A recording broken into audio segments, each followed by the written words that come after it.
मेहमान हैं उनका परिचय सबसे पहले करवा दूं। लक्ष्मीकांत पारिक हमारे साथ हैं, भारतीय जनता पार्टी के नेता। हमारे साथ राजकुमार शर्मा हैं, कांग्रेस पार्टी के नेता, और युवराज पोखरना राजनीतिक विश्लेषक के तौर पर हमारे साथ शामिल हो रहे हैं। आप सभी का बहुत स्वागत है। सबसे पहले राजकुमार शर्मा जी, आप ही से शुरू करेंगे।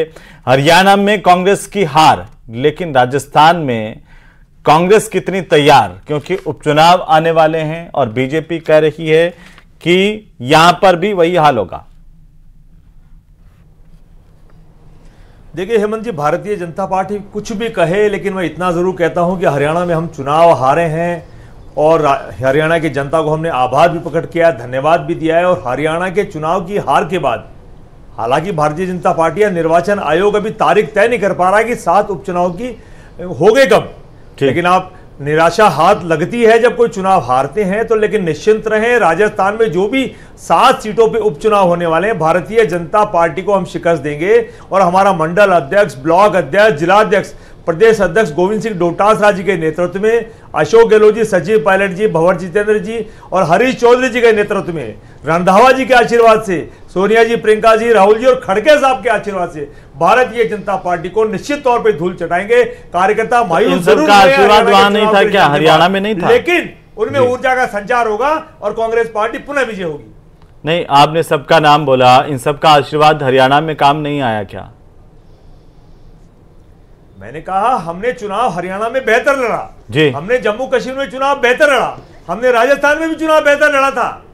परिणाम देवतुल्य मतदाताओं के हाथ में होता है, नीली छतरी वाले के हाथ में होता है। तो ये तो आप ही कह रहे हैं, आपके बड़े नेता तो नहीं कह रहे हैं कि नीली छतरी वाले के हाथ में परिणाम है, वो तो कह रहे हैं ईवीएम के हाथ में परिणाम है और बीजेपी ने वो परिणाम बदल दिया, हमारी जीत बदल दी।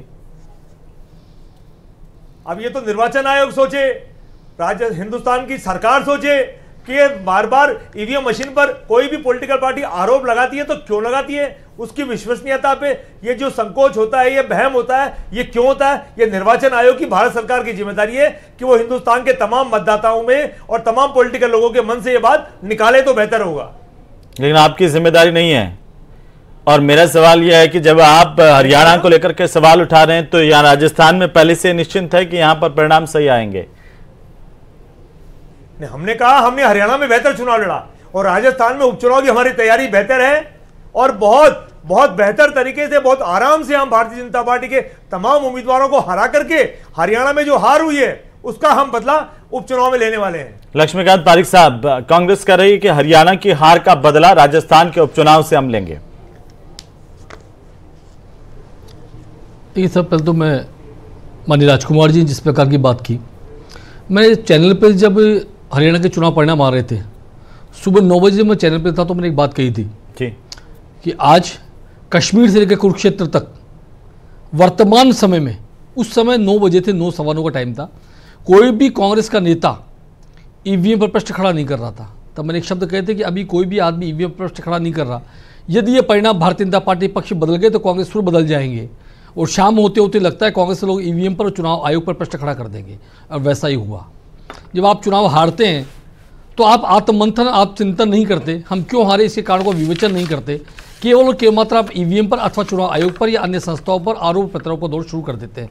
जो हिंदुस्तान की स्वायत्तशासी संस्थाएं हैं उन पर भी प्रश्न खड़ा करने का लगातार प्रयास करते हैं। यदि भारतीय जनता पार्टी, अभी में राजकुमार जी कह रहे थे, माननीय राहुल गांधी जी, माननीय खड़गे साहब, माननीय अशोक गहलोत साहब ने चुनाव आयोग को अपनी शिकायत दर्ज कराई है।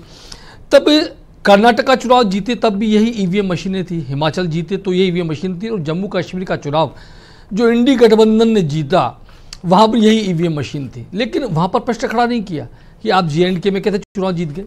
प्रश्न खड़ा करते हैं हरियाणा में चुनाव हारने के बाद, हिमाचल प्रश्न खड़ा नहीं करते जीतने के बाद, कर्नाटक प्रश्न खड़ा नहीं करते जीतने के बाद, लेकिन राजस्थान में हारने के बाद प्रश्न खड़ा करते हैं। तो अभी उपचुनाव के बाद भी प्रश्न खड़ा करेंगे क्या कांग्रेस वाले?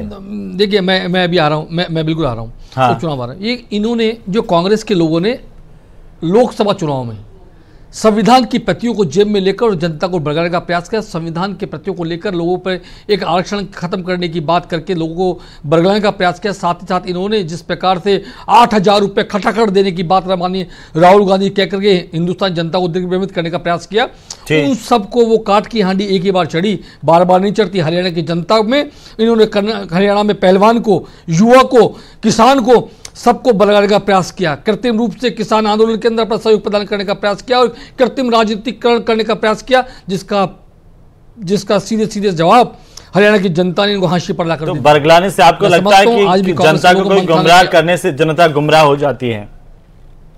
देखिए, यदि कोई झूठ बार बार बोला जाता है किसी सामने तो कई बार ऐसा लगता है कि झूठ में कई सत्यता हो जाती है। और बार बार कांग्रेस कार्यालयों के सामने चुनाव परिणाम के बाद यूपी में लगी लंबी लाइन, महिलाओं की लंबी लाइन, शायद इस बात का द्योतक थी कि कांग्रेस झूठ बोला, उस पर जनता ने विश्वास कहीं ना कहीं कर लिया था। लेकिन काट के आंटी एक बार चढ़ी, अब नहीं चढ़ने वाली। और राजस्थान, राजकुमार जी के लिए लेता हूं, उसके बाद युवराज जी का रुख करता हूं। एक मिनट, राजस्थान की चुनाव बात, राजस्थान में सातों की सातों सीटें भारतीय जनता पार्टी जीतने वाली। भारतीय जनता पार्टी के कार्यकर्ताओं का मनोबल तेजी के साथ बढ़ा है। राजकुमार जी साहब ठीक कह रहे थे, हार और जीत का जब मंथन होता है तो मनोबल कार्यकर्ताओं को घटता और बढ़ता है। राजकुमार जी, अशोक गहलोत का जो बयान है कि कार्यकर्ताओं को फर्क पड़ता है, पार्टी पर फर्क पड़ता है इस हार का, तो आप इतने आश्वस्त कैसे हैं कि राजस्थान में उपचुनाव पर इसका फर्क नहीं पड़ेगा? हेमंत जी, हार का फर्क तो पड़ता ही पड़ता है जी। कहीं भी हारते हैं तो फर्क पड़ता है, लेकिन अभी उपचुनाव की तारीख तय नहीं हुई। भारतीय जनता पार्टी ने अपने आप को राजस्थान में कंफर्ट फील नहीं किया है। राजस्थान की 11 महीने की सरकार राजस्थान में जिस महीने कंफर्ट फील करेगी, चाहे 12 महीने हो चाहे 14 महीने हो, उसके बाद उपचुनाव होंगे और कांग्रेस पार्टी का कार्यकर्ता तब तक तो बहुत ज्यादा ऊर्जा से लेवरेज हो जाएगा। और भारतीय जनता पार्टी को धूल जटाने के लिए कांग्रेस पार्टी का तमाम कार्यकर्ता आज से लेकर तब तक तैयार खड़ा है, तैयार रहेगा। तो ये ऊर्जा से लेवरेज हरियाणा में भी कर देते ना। पहले अगर कोई आपके पास ऐसी सिरप है तो ले जाकर के दे देते। कम से कम जो आरोप लग रहे हैं एक दूसरे पर, पार्टी के नेताओं पर, आपस में फूट को लेकर के, वो तो नहीं लगते? हेमंत जी, जब कोई चुनाव हारते हैं तो निश्चित तौर पे कहीं कोई कमियां होती जब चुनाव हारा जाता है, और कई बार बहुत बेहतर परफॉर्मेंस देने के बाद भी चुनाव हार जाते हैं। मैंने कहा ना, हार जीत का फैसला ऊपर वाले के हाथ में होता है, देवतुल्य मतदाताओं के हाथ में होता है। हमने बेहतर परफॉर्मेंस दी, हमारी ये बात तो सिर्फ आप ही कह रहे हैं ना कि आपके बड़े नेता तो नहीं कह रहे हैं कि हार जीत का फैसला जो मतदाताओं के हाथ में होता है। उन्होंने तो नहीं कहा, उन्होंने तो ये साफ कहा कि ये जो हमारी हार हुई है ये बीजेपी की वजह से हुई है। उन्होंने सिस्टम को सेंधमारी कर ली, उन्होंने संवैधानिक संस्थाओं का दुरुपयोग किया। ये आपके नेताओं के बयान है, रिकॉर्ड पर है सर। आप ये कह देते कि जो फैसला आया है मतदाता का उसका हम सम्मान करते हैं, तो बात वहीं पर खत्म हो जाती। ये अविश्वास हिंदुस्तान के अंदर आया तो भारतीय जनता पार्टी की सरकार, केंद्र की सरकार हिंदुस्तान के तमाम पॉलिटिकल पार्टियों को, नेताओं को, कार्यकर्ताओं को, जनता को दे कि हम संवैधानिक संस्थाओं का सदुपयोग नहीं करते, दुरुपयोग नहीं करते हैं। जी, युवराज पोखरना जी हमारे साथ हैं। युवराज जी, एक तरफ अशोक गहलोत का बयान है, उन्होंने कहा कि कोई भी पार्टी जब हारती है तो कार्यकर्ताओं पर भी उसका असर पड़ता है, पार्टी पर भी असर पड़ता है। और दूसरी तरफ है राजस्थान के उपचुनाव, क्या मायने निकाले जाएं इसके? देखिए, सर्वप्रथम चुनाव कभी लड़ा जाता है तो उसमें संगठन, पार्टी और नेता की प्रामाणिकता और विश्वसनीयता को देखा जाता है, परख के चुनाव लड़ा जाता है। अब इनका राजस्थान का क्या मॉडल अशोक गहलोत जी लेके आना चाहते हैं वो बताएं कि पानी में से बिजली निकालने के बाद पानी की ताकत खत्म हो जाती है, वो मॉडल है, या हिंदू मंदिरों को तोड़ने का मॉडल है, या मुसलमानों को एक जो फरमान निकाला था कि उनको ईद के टाइम या रमजान के टाइम बिना कटे बिजली देने का मॉडल है? क्या मॉडल वो खटाखट लेके आएंगे? और रही दूसरी बात, यदि आप हरियाणा को देखें तो 30 में से 15 जाट बहुल सीटें भाजपा को मिली है, और उसी के तर्ज पे राजस्थान को देखते हैं तो लगभग 50 से 60 सीटों पर जाटों का वर्चस्व है।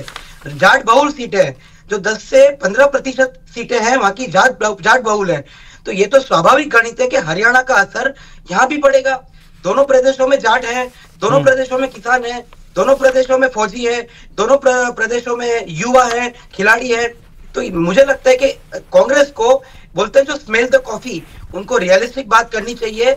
कांग्रेस के पास कैडर नहीं है कि लोगों को, मतदाताओं को उनके घर से ले जाके मतदान तक वो लेके जाए, बूथ तक।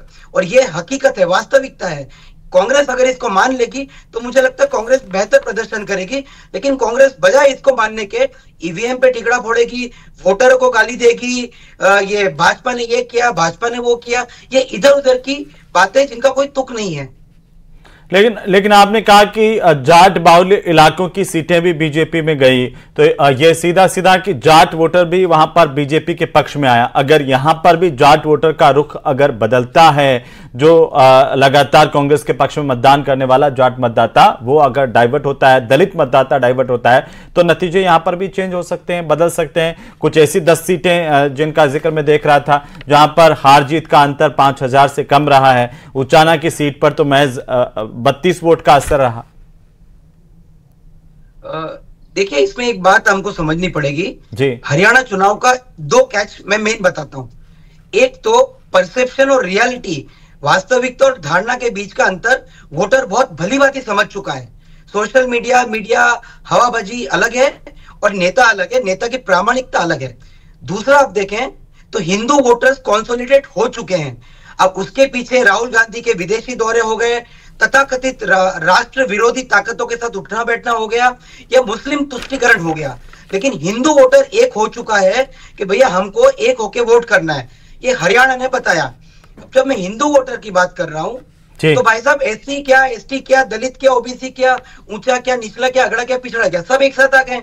और जब मुस्लिम तुष्टीकरण की बात हुई तो आप एक बात देखिए कि जाट हो, किसान हो, मुझे नहीं लगता कि इस पैनल में कोई भी ये कहेगा कि ये जाति, ये समुदाय एंटी नेशनल है। ये बड़ी राष्ट्रवादी कौम है और बड़े भोले और मासूम लोग हैं। तो भाजपा ने मुसलमान तुष्टीकरण का जो मुद्दा बनाया, उसने हिंदुओं को एकजुट कर दिया और इसका असर आप लिख के रखें, ग्राउंड पे रहेगा। ये राजकुमार जी से मैं जवाब देता हूं, वापस आपके पास आता हूं। राजकुमार जी, बहुत बड़ी बात कही है युवराज जी ने, कह रहे हैं कि बीजेपी ने हिंदू वोटर को एक कर दिया और आपके मुस्लिम तुष्टीकरण ने भी हिंदू वोटर को एक कर दिया। हेमंत जी, ये देश सभी जाति, सभी धर्मों से, सभी भाषाओं से मिलकर बना है जी। ये हमारे राजनीतिक विश्लेषक अगर कह रहे हैं तो ये बात गलत कह रहे हैं कि भारतीय जनता पार्टी ने हिंदुओं को एक कर दिया, कांग्रेस ने मुसलमानों को एक कर दिया। और राजनीतिक विश्लेषक की जिम्मेदारी बनती है कि सभी पॉलिटिकल पार्टियों को देश में या किसी सब्जेक्ट पर जो एक्चुअल बात है वो कहने की है। ऐसा लगता है कि जैसे भारतीय जनता पार्टी के प्रवक्ता के रूप में वो अपना बयान दे रहे हैं, लेकिन मैं इतना आपके चैनल पे कहना चाहता हूं कि ये देश सभी जाति, सभी धर्म, सभी भाषाओं का मिलकर बना है। और कांग्रेस पार्टी चाहती है, बहुत विस्तृत रूप से मैं कहना चाह रहा हूं, कांग्रेस पार्टी की मंशा क्लियर है, हमारा देश आगे बढ़ना चाहिए, हमारे देश की तमाम जातियां, तमाम भाषाएं, तमाम राज्य आगे बढ़ना चाहिए। उसमें कोई भेदभाव केंद्र की सरकार की तरफ से नहीं होना चाहिए। हमारा ये स्टैंड पहले भी क्लियर था, आज भी क्लियर है और भविष्य में भी क्लियर रहेगा। लेकिन जो मंथन हुआ दिल्ली में, उसका कोई आधार निकल करके तो सामने आया होगा कि क्या निकला कि ईवीएम ही जिम्मेदार है कांग्रेस की हार के लिए हरियाणा में, या फिर दूसरे फैक्टर भी हैं? देखिए हेमंत जी, कब कोई चुनाव हारते हैं तो कमियां बहुत सारी हो जाती है, जीतते जब तो सारी कमियां दब जाती है और अच्छाई का श्रेय लेने की दौड़ मच जाती है कि मेरे नेतृत्व में चुनाव जीता या मैंने ऐसा कहा, मैंने ऐसा कहा। जब चुनाव हार जाते तो कमियां बहुत सारी, छोटी छोटी कमियां भी निकल के आती है, चाहे वो ईवीएम की बात हो, चाहे किसी नेता की वहां मीटिंग नहीं कराने की बात हो, चाहे किसी नेता को वहां टिकट गलत दे देने की बात हो। तमाम बातों पर डिस्कस मंथन हर मीटिंग में होता है। नहीं, लेकिन वहां के बजाय तो यहाँ पर कांग्रेस थोड़ी मजबूत दिखाई देती है, क्योंकि वहां पर कई सालों से मैं देख रहा था कि आपका कोई संगठन भी नहीं था, जिला अध्यक्ष, कोई मोर्चा, कोई संगठन, जबकि दूसरी तरफ बीजेपी के बूथ तक एक मैनेजमेंट है। यहां शायद आप उस मामले में मजबूत हैं, नेता भी वहां के बजाय एकजुट है। राजकुमार जी, हेमंत जी, वहां पर भी हम मजबूत थे, कुछ कमियां फिर भी परिवार में रह जाती है और यहां पर हम मजबूत हैं। मैं आपके चैनल पे इतना कहना चाहता हूं कि आने वाले 7 उपचुनाव में कांग्रेस पार्टी बेहतर चुनाव लड़के भारतीय जनता पार्टी को शिकस्त देगी। लक्ष्मीकांत जी, जो हरियाणा में कांग्रेस के साथ हुआ वो यहां नहीं होगा जी। देखिए, माननीय राजकुमार जिस प्रकार से कह रहे थे, मैं समझता हूँ कांग्रेस के केंद्रीय नेतृत्व को राजकुमार जी को सीखना चाहिए। मैं अनुरोध करूंगा माननीय राहुल गांधी जी से कि माननीय राजकुमार सीखे, जिन्होंने कहा कि नीली छतरी वाले पर और जनता जनार्दन पर फैसला होता है। जिस प्रकार से कांग्रेस के केंद्रीय नेतृत्व ने ईवीएम पर ठीक और चुनाव आयोग पर अपनी हार का ठीकरा फोड़ा है, उसके बाद आदरणीय राजकुमार जी इस प्रकार स्वीकारती किए कि जनता जनार्दन का फैसला और भगवान के नीली छतरी वाले का फैसला को स्वीकार करना चाहिए। पहली बात। अभी आपने पूछा और मैंने भी कहा और बाकी पैनलिस्ट भी जिस प्रकार कह रहे हैं, माननीय राजकुमार जी ने कहा कि 7 सीटें जीतेंगे। मैं दावा करता हूं कि इनमें 7 में 6 सीटें कांग्रेस के पास थी, भारतीय जनता पार्टी इसमें अधिकांश सीटें जीतती जा रही है। भारतीय जनता पार्टी कार्यकर्ताओं मनोबल उच्च स्तर पर है। अभी आपने हरियाणा चुनाव में बात की, हरियाणा चुनाव में जिस प्रकार से कांग्रेस की एक नेत्री जो ऐसी वक्त आते हुए जिस प्रकार से अपमान मंच पर किया, और उनको जिस प्रकार से करने का प्रयास किया वह उनकी मानसिकता को दर्शाता है कि किस प्रकार से वे एससी के लोगों के साथ उनका व्यवहार रहता है।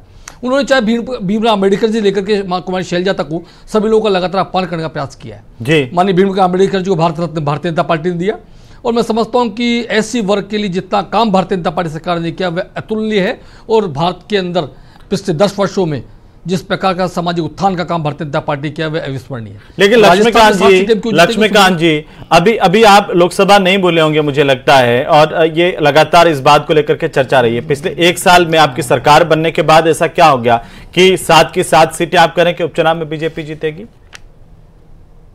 देखिए मैं बताता हूँ, हम लोकसभा की बात की, लोकसभा भारतीय जनता पार्टी चुनाव जीती, कांग्रेस ने अपनी हार का जश्न भी मनाया।